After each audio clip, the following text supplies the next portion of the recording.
sejak 2015.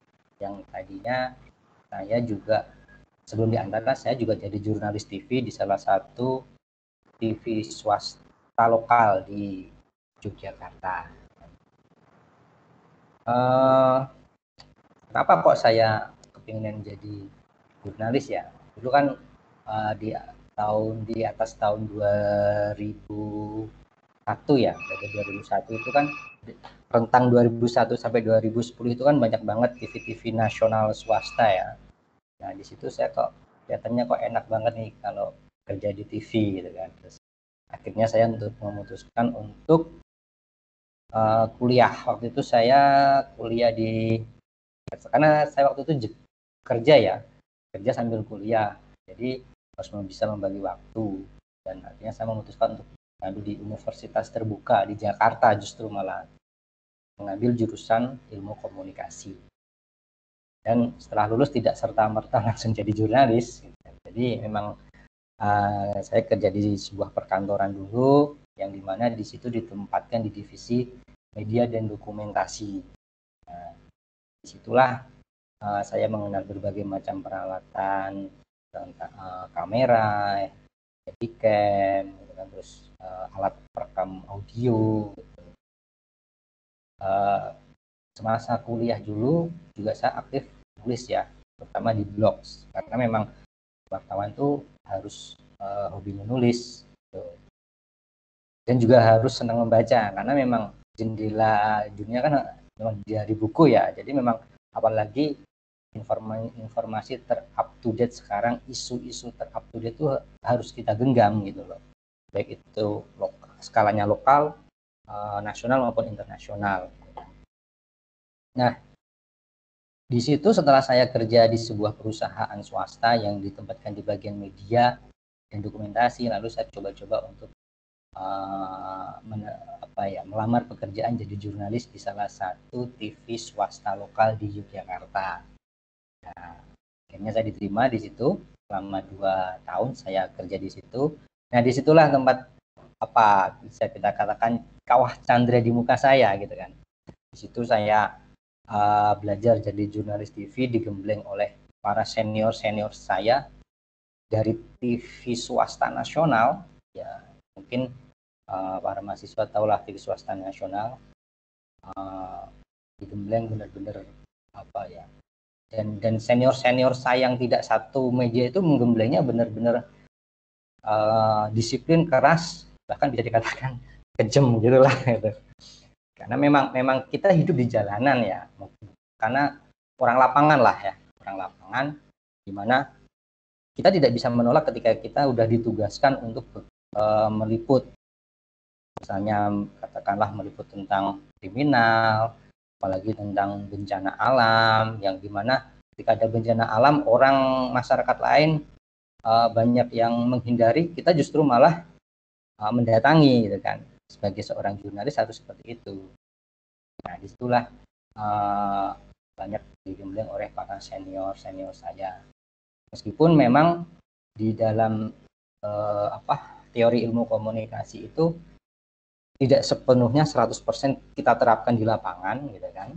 Banyak ilmu-ilmu praktisnya, tapi juga tidak luput juga memang itu sebagai dasar kita untuk bekerja sebagai jurnalis. Kemungkinan itu aja. Mungkin saya batasi untuk banyak bicara. Saya mungkin nanti ada pertanyaan kita jawab sambil sharing. Iya betul Mas. Jadi biar terpancing oleh pertanyaan ya Mas ya. Okay. Tapi ini maaf bener, ini ternyata kamera saya nggak tahu kok nggak muncul. Wajah saya tetap sama kok Mas. Oh muncul loh Bu Vita. Oh muncul. Oh iya sudah. Cuma saya nggak bisa lihat saya sendiri. Ya silahkan mau siapa dulu dari Ben, Tasya, Cecil atau Diandra untuk mengajukan pertanyaan. Langsung aja. Saya Mem. Nama Diandra ya. Silahkan. Iya. Mau tanya ke Mas Imam, tantangannya sebagai jurnalis, apalagi pas pandemi kayak gini tuh kayak gimana ya? Apakah lebih susah atau mencari informasinya itu lebih susah atau gimana? Oke. Terima kasih. Oke. Ini langsung dijawab atau? Langsung aja, nggak apa-apa. Langsung aja ya. Ya, Oke. ya. Oke. Untuk pandemi saat ini ya kita sebagai jurnalis juga tetap harus mengikuti protokol kesehatan ya, meskipun baik itu di aturan yang sudah diterapkan di daerah maupun skala nasional gitu kan. Kalau berdampak pasti berdampak ya kan. Tapi kan dengan kemajuan teknologi kita juga bisa menggunakan berbagai aplikasi ya seperti saat ini, atau mungkin pakai Zoom atau pakai webinar gitu kan. Bahkan untuk wawancara pun yang kemarin-kemarin kita tetap menggunakan media sosial ya, aplikasi media sosial gitu kan. Tetap protokol kesehatan tetap harus kita lakukan gitu. Jadi jangan, karena prinsip kami seperti ini, mungkin bagi para adik-adik yang nanti berkarir di jurnalis, bahwa prinsip bahwa tidak ada berita yang senilai nyawa gitu loh. Jadi kita tetap harus protek meskipun nggak pandemi, meskipun kita ditugaskan di daerah konflik, ya kita tetap harus protek seperti itu. Untuk pandemi saat ini jelas ruang gerak kita dibatasi, dan kita juga pilih-pilih gitu. Seperti kalaupun mau kemarin saya ada penugasan untuk ke pasar daerah Nologaten situ ya, untuk liputan ya. Saya harus protek, benar-benar protek, pakai lengan panjang, pakai tertutup lah, ya, pakai lengan panjang, pakai kaos tangan, pakai kacamata, pakai face shield gitu. Terus habis pulang juga langsung mandi gitu kan. Nah, tantangannya ya seperti itu. Tapi ketika tugas itu udah dikeluarkan ya nggak ada kata lain selain siap. Tapi tetap kita mempertimbangkan keselamatan kita juga. Terima kasih, Mas. Ya. Ya, oke, yang lain. Terima kasih, Diandra. Sama, Mem. Ya, siapa? Ben. Silakan Ben dulu ya, silakan.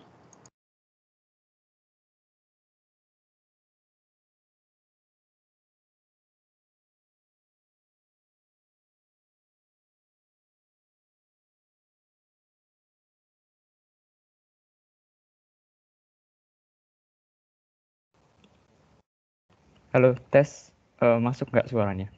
Oke, masuk. Oke, selamat siang, Mem. Selamat siang, Imam. Di sini saya Ben mau bertanya. Kalau untuk jurnalis sendiri itu ada karakteristik atau spesifik nggak dalam hal untuk menulis berita? Misalkan pada bagian ekonomi ataupun pada bagian politik, seperti itu. Terima kasih. Oke, ya memang ada beberapa jurnalis itu ada, terutama jurnalis tulis ya.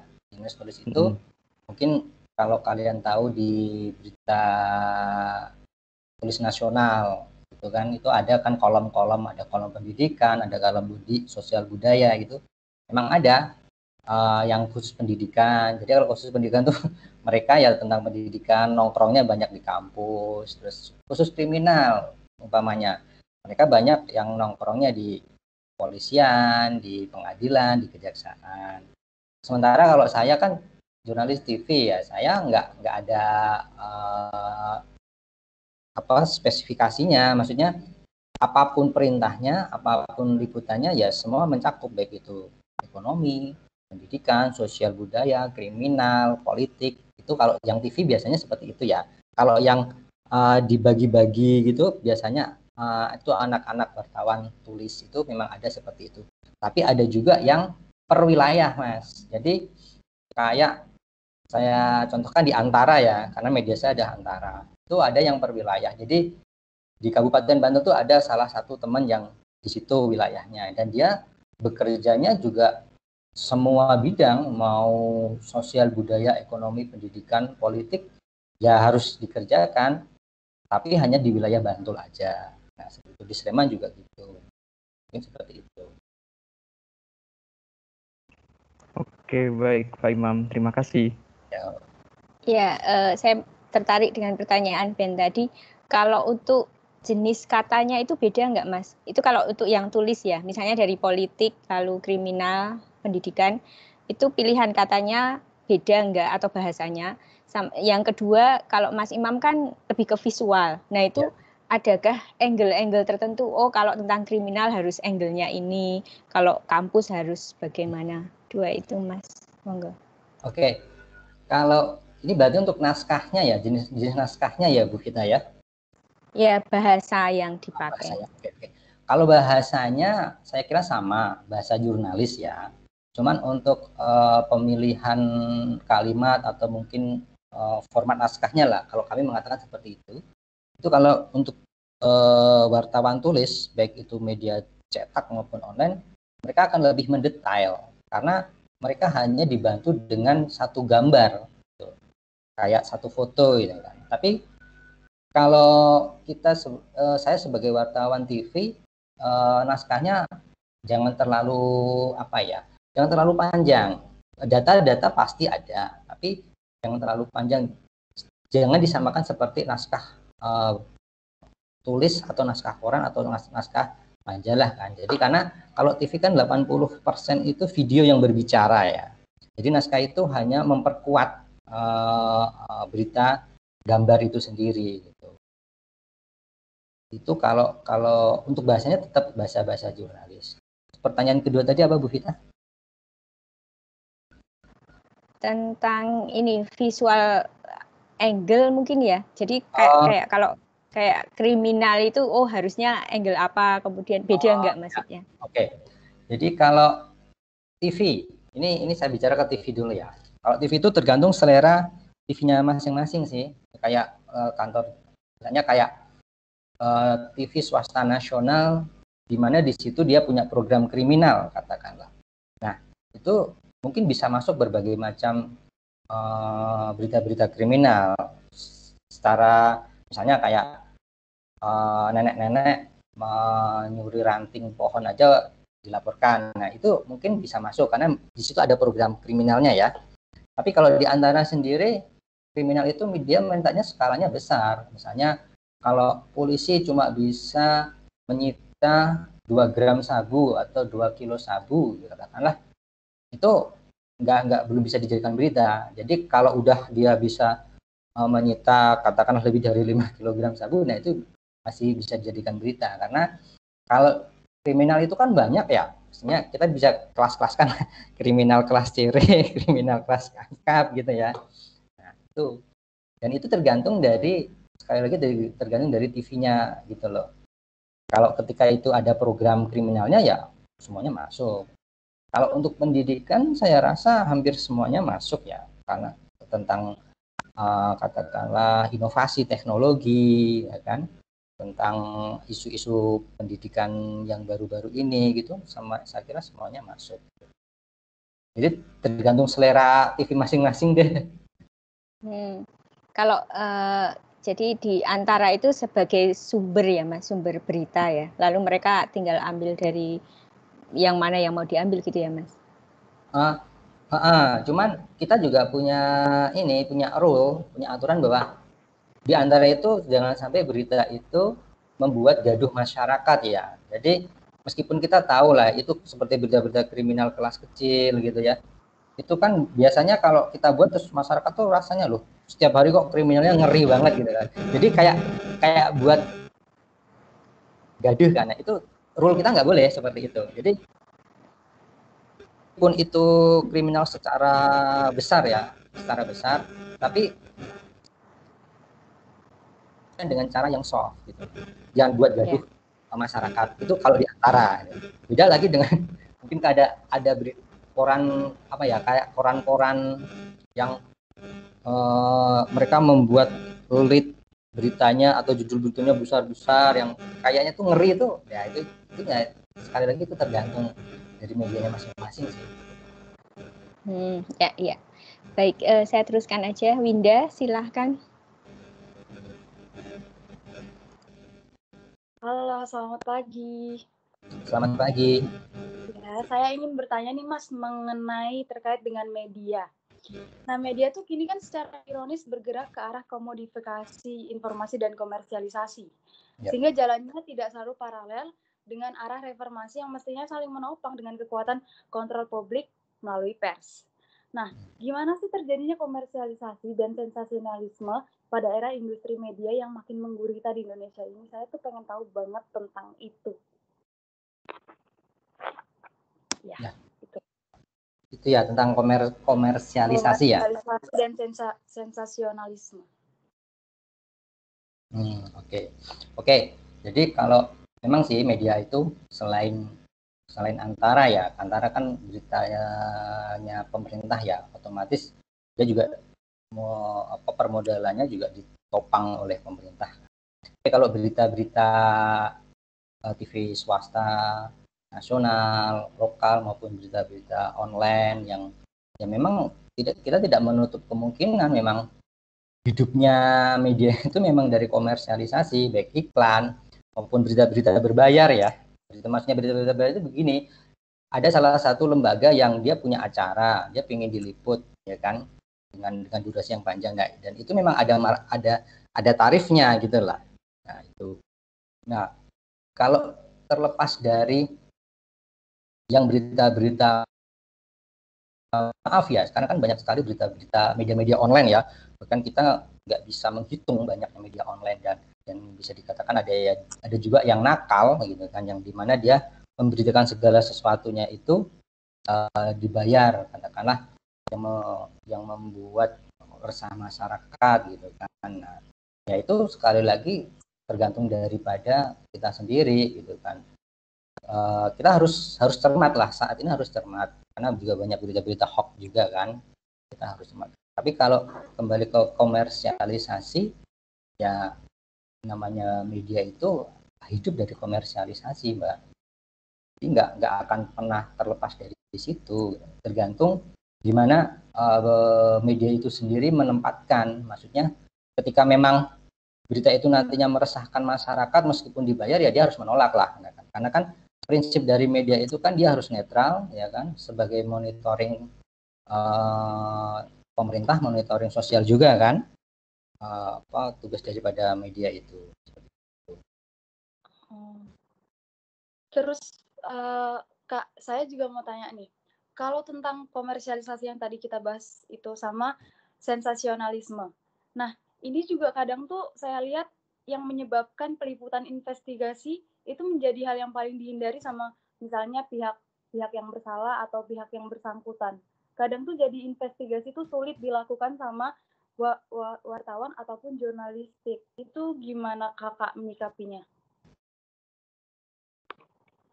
Oke, kalau investigasi kan memang pertama namanya jurnalis kan memang udah ada kode etiknya ya kan, kode etik. Jadi ketika memang katakanlah salah satu sumber utamanya ini memang sulit untuk dicari keterangan ya. Dan kita bisa cari narasumber lainnya di mana narasumber ini ada kedekatan dengan narasumber utama gitu loh. Jadi kalau memang mau investigasi itu memang harus benar-benar dipikir secermat mungkin gitu kan. Jangan sampai hasil investigasi kita justru malah melenceng dari track yang udah ada gitu. Bahkan mendapat informasi yang hoax gitu. Karena sekali lagi bahwa kita punya kode etik ya, punya kode etik. Ketika memang kalau saya berprinsip gini, kalau memang sudah dengan segala cara tetap mereka nggak mau, sumber utama nggak mau, jangan dipaksakan, karena memang itu kode etiknya nggak boleh dipaksakan gitu kan. Jadi memang harus benar-benar gimana cara pendekatan kita, seperti itu. Siap, terima kasih Kak. Oke Winda, thanks. Olin dulu silahkan, Agatha Carolida.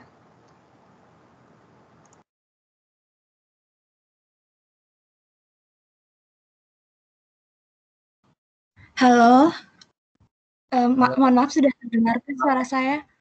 Oke, sudah. Halo, selamat siang Mas Imam.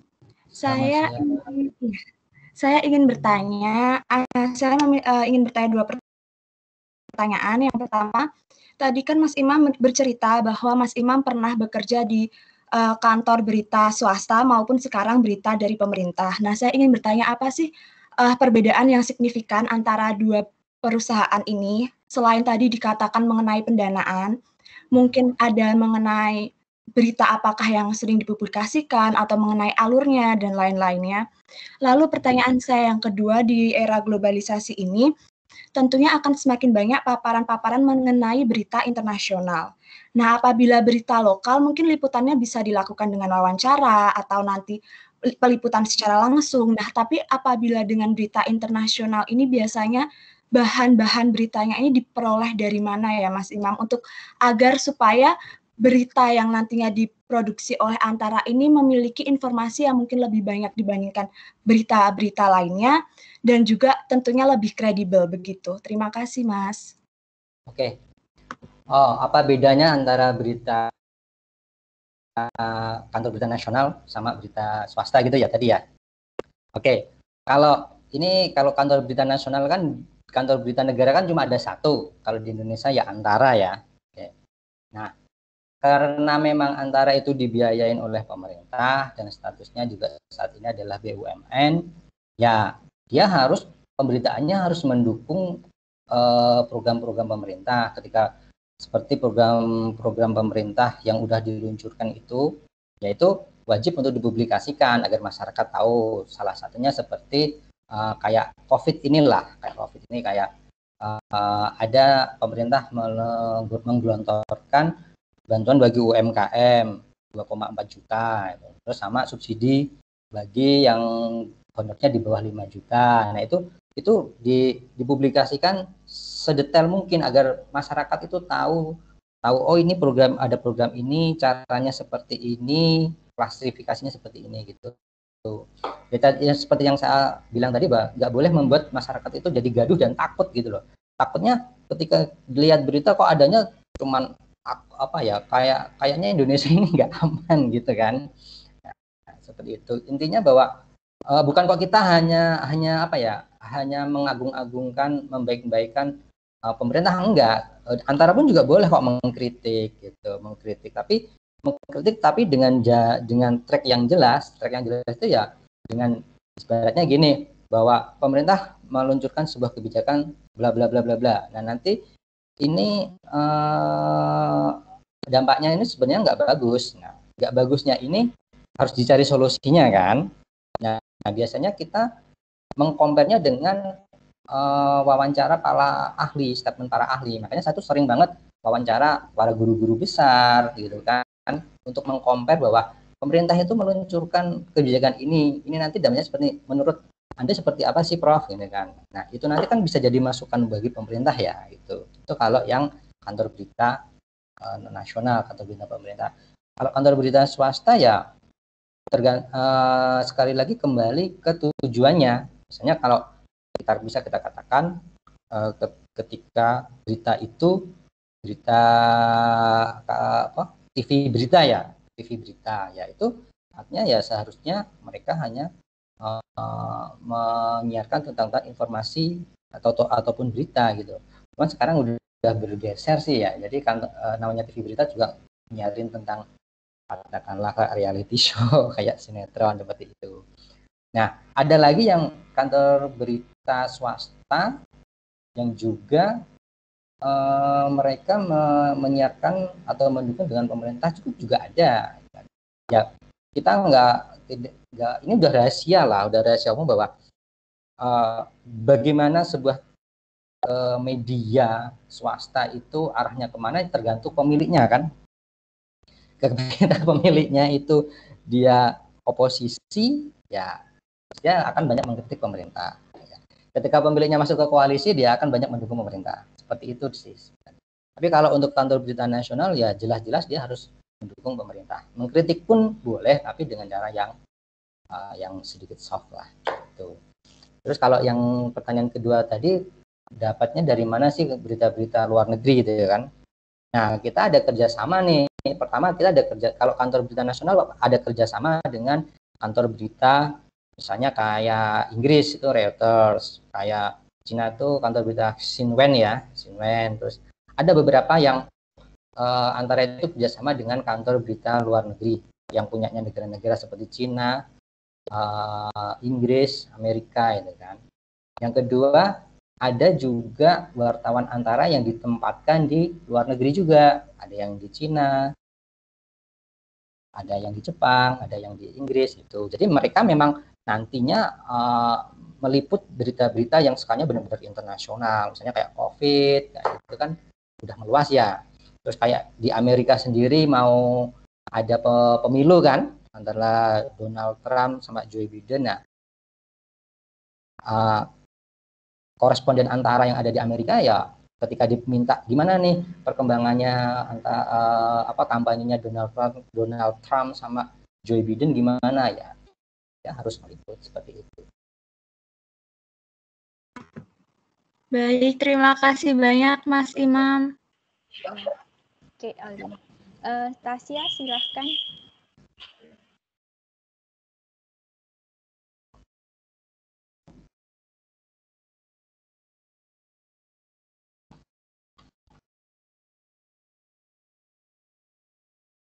Halo, selamat siang. Halo, selamat siang. Jadi ini Mas, saya mau nanya, ada nggak pengalaman yang unik atau yang berkesan selama jadi jurnalis? Ya. Oke, ada lagi? Sudah. Oke. Kalau pengalaman yang unik selama saya jadi jurnalis, saya mengatakan semua liputan saya itu merupakan sebuah pengalaman yang unik. Karena apa?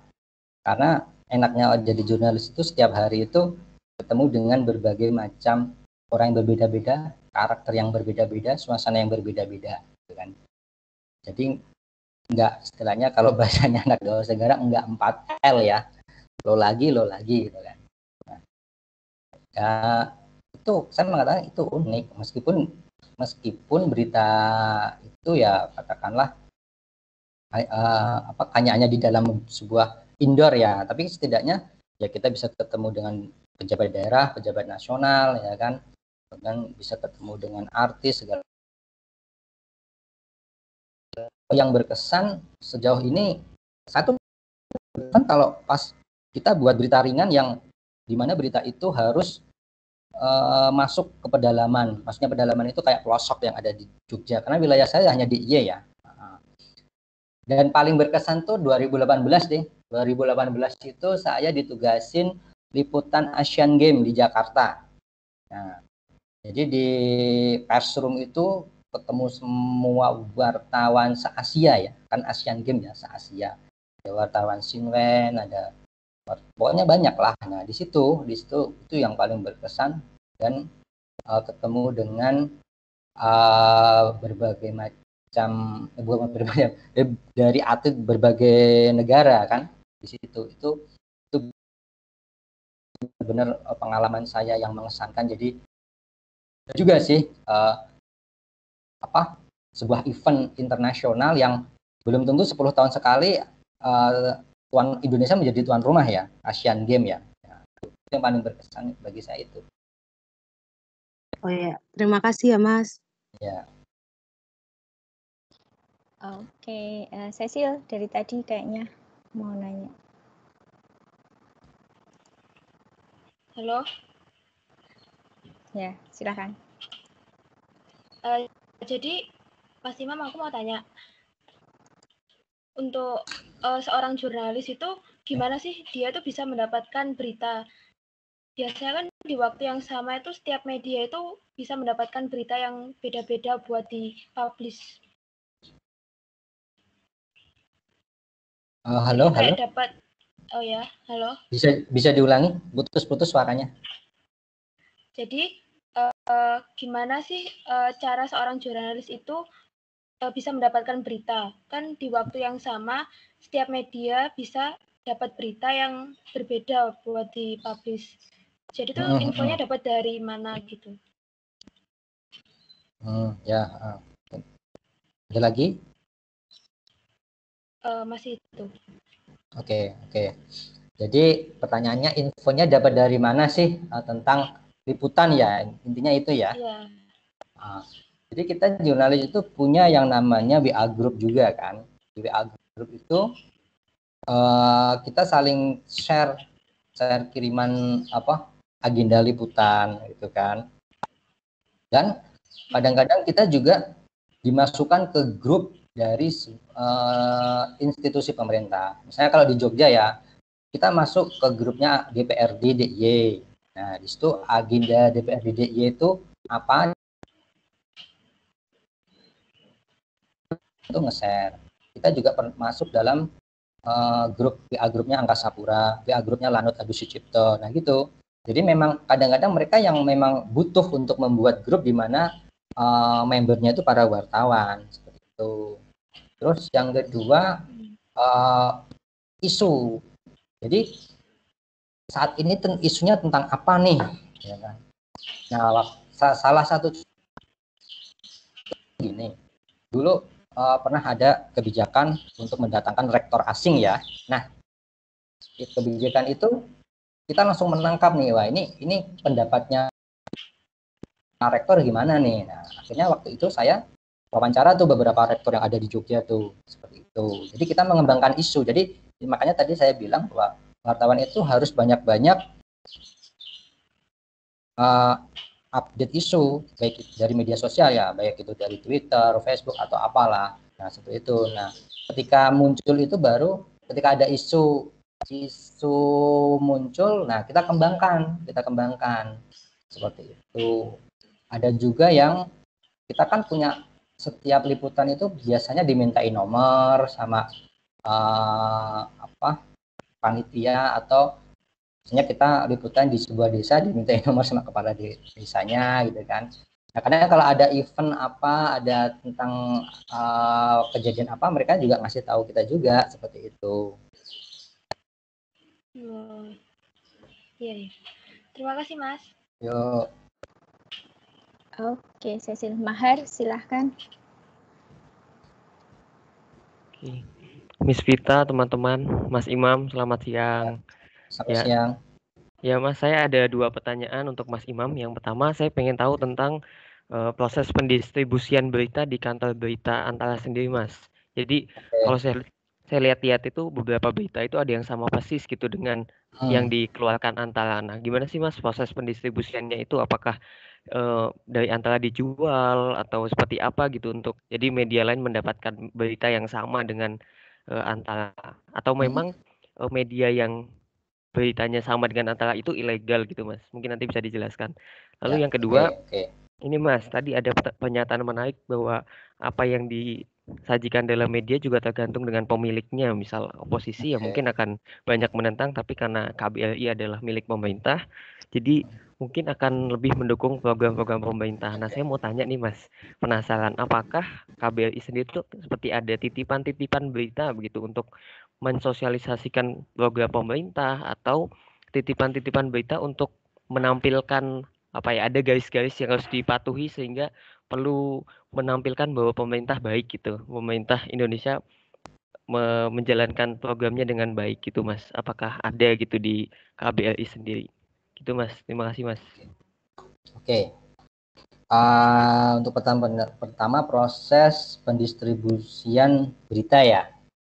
Nah, ini saya ceritakan dari awalnya dulu ya, dari gimana sebuah liputan bisa menghasilkan berita ya gitu ya.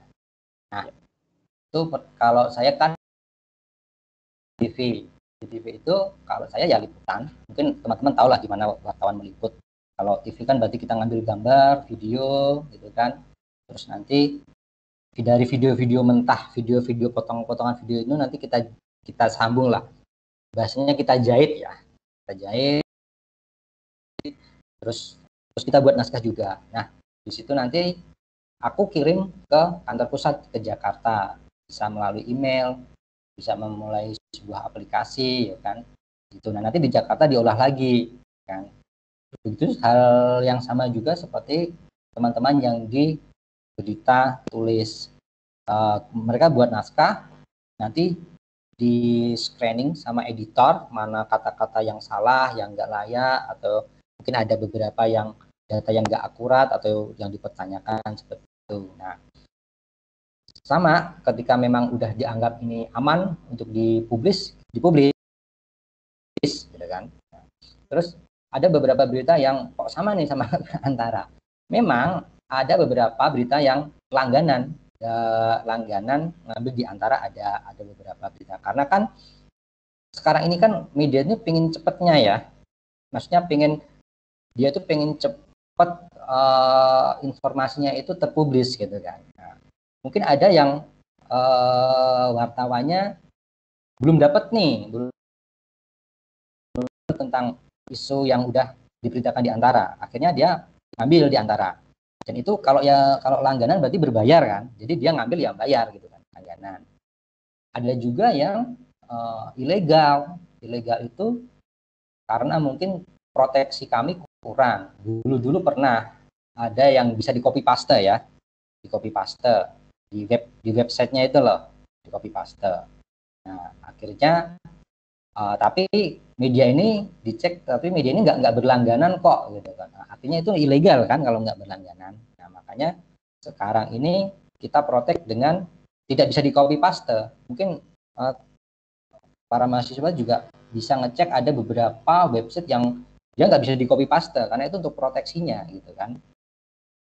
Nah, seperti itu. Jadi nah kalau kok ada berita yang hampir di beberapa media online itu sama gitu kan kata-katanya gitu kan. Nah, memang kadang-kadang kita liputan bareng-bareng ya kan. Nah, buruknya itu ada yang sampai yang udah jadi nih naskahnya, share dong gitu kan. Nah, intinya kita nge-share itu bukan hanya dijiplak benar-benar dari A sampai Z, ya, hanya untuk apa ya, kata untuk pertimbangan aja. Maka kadang-kadang ada teman-teman yang mungkin udah dikejar deadline, udah hampir mepet deadline, jadi akhirnya dia tanpa mengedit jiplak punya naskah temennya gitu loh, sebelum dikirim ke kantor beritanya masing-masing gitu. Nah, jadi ketika dipublis loh, ini antara media A, media B, media C kok sama nih. Yang beda cuma nama wartawannya atau nama reporternya, atau yang beda cuma fotonya aja gitu. Nah, jadi ketika ada yang sama, itu bisa dia itu ambil dari antara karena dia berlangganan. Ada juga yang ilegal. Nah, cuman sekarang nggak ada, cuman sekarang udah diprotek ya. Dan itu tadi ada juga yang kita liputannya bareng-bareng, siapa yang paling jadi itu nanti buat bancakan lah istilahnya gitu. Tapi saya merekomendasikan jangan seperti itu, karena itu justru akan membunuh kreativitas dari wartawannya sendiri. Jadi istilahnya dia malas buat naskah gitu kan, seperti itu. Terus yang nomor 2, apakah ada titipan ya untuk kantor berita nasional? Ya kalau dikatakan ada titipan ya pasti ada, karena kan punyanya pemerintah ya. Nggak usah kantor berita nasional lah, kantor berita swasta saja, di mana para pemiliknya itu dia punya partai atau bergabung di partai, ya kan? Pasti kan ada titipan gitu kan dari partainya, gitu kan? Seperti itu. Kalaupun syarat dengan titipan, ya pasti ada, pasti saya katakan ada. Cuman kembali lagi tergantung gimana para audiens ini, para pembaca berita, konsumen berita ini menelaah, gitu, pinter-pinter menelaah. Makanya jangan sampai baru baca judulnya, baru baca alitnya, udah berkomentar tanpa menyelesaikan dulu isinya, gitu kan. Karena memang ada juga beberapa jurnalis yang ingin mencuri perhatian publik dengan judul yang sedikit agak nggak populer gitu loh, yang sedikit nakal gitu, seperti itu. Terima kasih Mas. Oke. Oke, ada lagi yang mau tanya?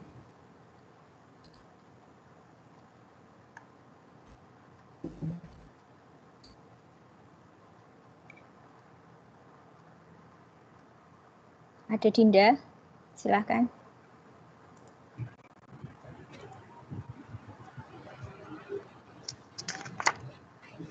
Halo. Halo Mas Imam, saya Dinda Andrea. Ya. Ingin bertanya, apakah Mas dan tim pernah memiliki pengalaman seperti dibayar lebih untuk mengubah suatu berita agar tidak sesuai dengan fakta di lapangan? Dan jika seorang jurnalis ditawarkan hal seperti itu, sebaiknya bagaimana cara menanggapinya? Terima kasih, Mas. Oke. Oke, apakah pernah dibayar lebih untuk menulis tidak sesuai dengan fakta di lapangan? Sebagai jurnalis kita harus punya integritas ya, karena nanti integritas itu menentukan karir kita. Gitu kan. Kalau saya pribadi, saya belum pernah dan nggak akan pernah. Dan di kantor berita Antara sendiri juga memang nggak boleh. Gitu kan. Nah, ketika pernah ada tawaran seperti itu pernah, tapi saya tolak. Karena namanya berita itu kan harus faktual ya, sesuai dengan fakta, gitu kan. Harus sesuai dengan apa yang terjadi di lapangan. Seperti itu. Jadi kalau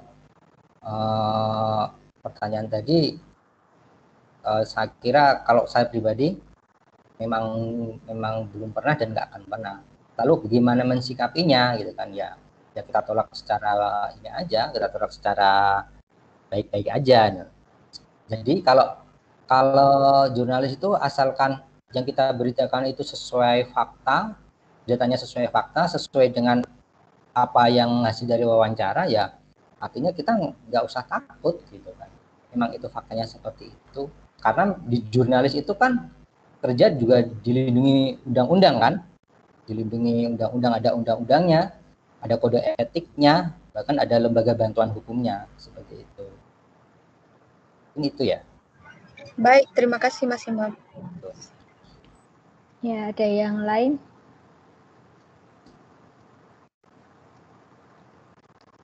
Sambil menunggu yang lain, saya punya pertanyaan yang ini Mas, berhubungan dengan bahwa kantor berita Antara itu kan sumber berita nasional Indonesia. Nah itu wartawannya harus wajib bisa berbahasa Inggris atau menulis bahasa Inggris nggak Mas? Soalnya kan kalau supaya kita dibaca oleh dunia itu kita kan harus bisa dipahami oleh orang lain. Toh. Maksud saya kalau kita tetap bahasa Indonesia itu yang baca sebagai itu sih penasaran gimana Mas? Kalau harus wajib berbahasa Inggris enggak sih Bu, tapi memang kita memang harus maksudnya ya setidaknya bisalah berbahasa asing yang bahasa Inggris gitu kan. Nah, biasanya kalau memang itu nanti dipublikasikannya jadi bahasa Inggris itu editor dan produser yang mentranslate-nya gitu kan. Karena memang ada bagian yang bagian translate-nya gitu loh. Untuk mentranslate katakanlah ini berita dari daerah mau jadiin ke Inggris, nah itu nanti kita tetap di daerah kirimnya dengan bahasa Indonesia. Seperti itu. Oh ya, jadi ada tim khusus ya? Ya, ada tim khususnya. Kalaupun memang jago bahasa Inggris itu lebih baik.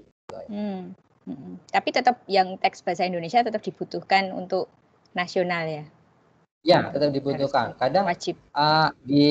Saya pernah dengar cerita juga di sebuah berita The Jakarta Post itu ya. Itu pun kadang ada yang wartawannya nggak selalu dia ngirimnya dengan bahasa Inggris juga gitu kan. Karena kan ada timnya sendiri gitu. Tapi memang wajib lah dia harus bisa bahasa Inggris.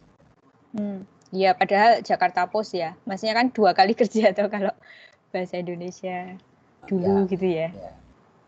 Ya. Nah, saya cek dulu ada lagi nggak nih? Oke, nah berarti saya yang penutup pertanyaan ya. Saya mau nanya ini Mas, kan sekarang sebenarnya kantor berita ini apakah memang masih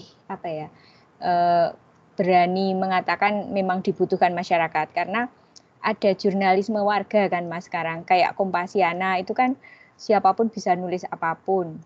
Nah, ya, terus itu pernah nggak ada perasaan terancam atau bagaimana oleh kantor berita Antara, pernah didiskusikan atau wah jurnalisme warga ini penting untuk dilihat atau ya itu tetap beda gitu, gimana Mas? Kalau rasa kekhawatiran saya kira enggak ya, justru malah kita ikut senang karena sebagai sebuah kompetitor yang sehat kalau menurut saya sih mikirnya seperti itu. Nah, cuman kan memang beda karena kayak katakanlah kayak jurnalis citizen lah ya. Nah, itu kan mungkin dia bisa mengambil video, tapi kan angle-angle-nya belum tentu angle-angle jurnalistik. Naskah-naskahnya pun mungkin hanya sekedar naskah yang kayak orang buat pengumuman gitu kan, atau mungkin buat cerita. Sebenarnya kan ada kaidah-kaidahnya tertentu gitu kan. Nah, kalau penting ya saya kira memang penting, justru dengan adanya jurnalis apa tadi Ibu Vita katakan, jurnalis masyarakat, jurnalis warga, itu justru malah ternyata warga ini ketika terjadi sebuah sesuatu di masyarakat gitu kan, mereka cek and recheck malahan kan dengan cara nulis seperti itu gitu kan. Saya kira justru itu malah lebih penting, bahkan kita kadang-kadang malah kerjasama dengan itu. Jadi menyambutnya malah positif ya Mas, jadi bisa dipakai sebagai narasumber, sebagai pancingan berita, lalu habis itu dari Antara sendiri. Ya sama halnya seperti kayak YouTuber lah ya. YouTuber sekarang kan banyak nih ya kan. Kalau saya sih menganggapnya bukan sebuah kayak pesaing gitu kan, karena memang dari kualitas gambar angle-nya beda ya kan, angle-nya beda. Nah, tapi justru kita memanfaatkan itu, karena banyak juga jurnalis yang jadi YouTuber ketika memang berita mereka nggak tayang, mereka tayangkan di channel YouTubernya mereka masing-masing gitu loh. Oh ya, jadi sudah punya channel sendiri, tergantung siapa yang nonton ya. Jadi kita anggap bahwa bukan sebuah pesaing kita anggap kompetitor yang sehat lah. Ya, melihatnya positif. Oke, terima kasih. Ini saya memberi pengumuman dulu ke mahasiswa. Apa ini? Cynthia mau nanya? Oh ya, ini ada yang mau nanya. Terakhir, Cynthia. Ya, makasih Bu. Ini saya mau nanya tentang koresponden yang dari luar negeri itu, Mas Imam. Ya, tadi nggak tahu Mas Imamnya udah menjelaskan atau enggak, soalnya pas bagian tadi itu terputus-putus suaranya. Jadi saya mau nanya, kan kalau misalnya berita tentang luar negeri, terus ada koresponden dari luar negeri yang kasih beritanya. Benar?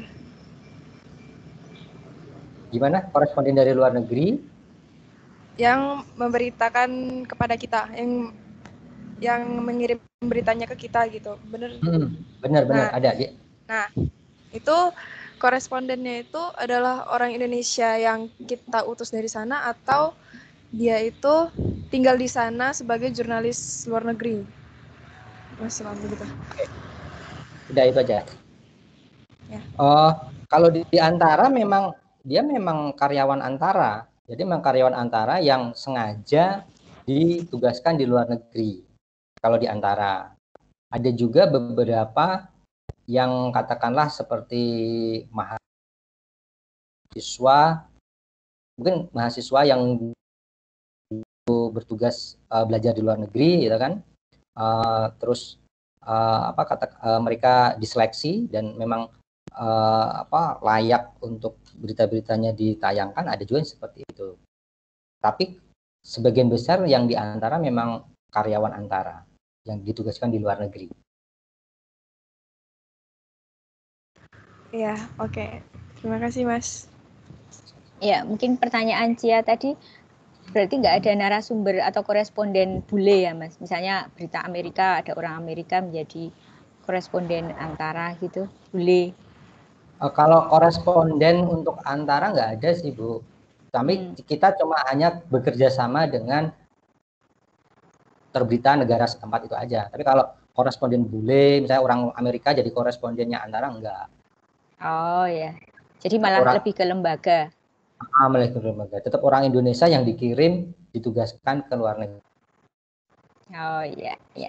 Oke, jadi nasionalismenya ada itu, Cia. Oke, saya mengumumkan dulu ke mahasiswa. Jadi habis ini akan kita tutup, lalu seperti rencana semula kita masuk ke situs kuliah untuk diskusi kalau kalian ada pertanyaan atau menjawab dari pertanyaan diskusi kelompok ya. Jadi tanya jawab di sana, boleh untuk saya, untuk kelompok atau untuk teman lain. sampai nanti malam boleh, jadi nggak harus hari ini langsung jawab, tapi kuis jangan lupa sampai nanti ya, 3:30 harus, jangan lebih dari itu. Terima kasih sekali lagi Mas Imam atas waktunya dan ceritanya. Ya, banyak hal baru yang bisa kami pelajari, terutama yang ngecek kan buku kadang berbeda sama pengalaman di lapangan Mas. Jadi itu sangat berharga bagi kami semua. Ya. Oke, terima kasih. Saya tutup. Oke, teman-teman kalau mau open video supaya kelihatan. Untuk menyampaikan. Terima kasih, Mas. Ya, sama-sama. Terima kasih juga Bu Terima Pita. kasih Mas Imam. Terima kasih, Mas. Ya. Terima kasih, Mas Imam. Terima kasih, Mas. Terima kasih Mas. Terima kasih, Miss. Terima kasih, Mas. Terima kasih. Oke, baik. Oke, Saya end meeting. Terima kasih. Terima kasih Bu. Ya. Terima kasih Bu.